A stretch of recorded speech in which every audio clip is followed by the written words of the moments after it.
J'ai vu Super Mario Galaxy Bros. Et j'ai pas aimé. Ne me tirez pas dessus. J'avais pas aimé le premier non plus.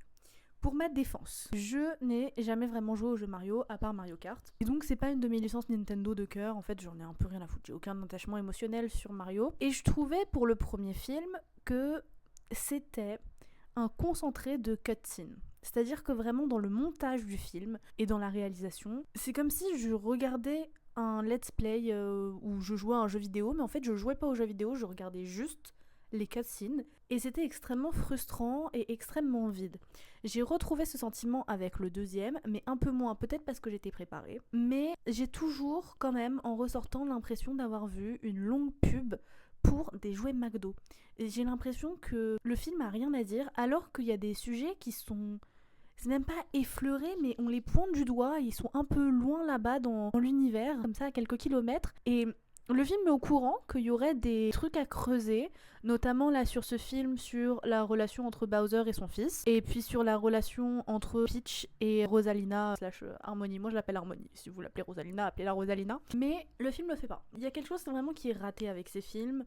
Il y a un équilibre qui est pas vraiment trouvé dans est-ce qu'on fait un film pour enfants. Il y a beaucoup de choses qui se passent, mais on a aussi des adultes qui vont voir ce film parce que Mario c'est une licence connue, blablabla. Il y a un truc où ils n'arrivent pas à connecter. Je pense que pour les fans, il y a beaucoup de références qui feront plaisir, mais encore une fois, je ne suis pas fan, donc ce film ne s'adresse pas à moi.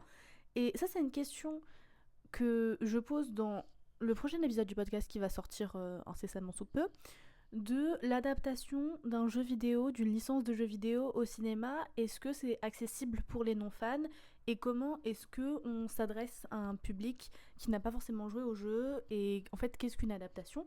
Et donc j'en parle avec un de mes films d'enfance préférés de la licence Pokémon, mais pour Mario en tout cas je trouve que c'est pas vraiment réussi. Je trouve que Chris Pratt qui arrive à arracher quelques sourires dans Les Gardiens de la Galaxie, il n'y arrive pas. Là, il y a un problème.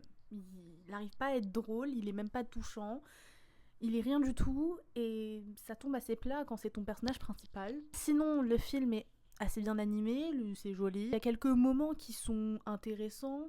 Je pense à la fin, tout ce qui se passe dans les combats finaux, mais surtout sur le parcours un peu de plateforme où il switch entre l'aspect jeu vidéo et l'aspect film. Ça, j'ai trouvé ça intéressant, mais c'est tout. Sinon, le film prend vraiment une licence où il y aurait matière à faire quelque chose un peu subversif ou à dire quelque chose, un minimum, et le fait pas. Donc je reste sur ma faim sur les films Mario.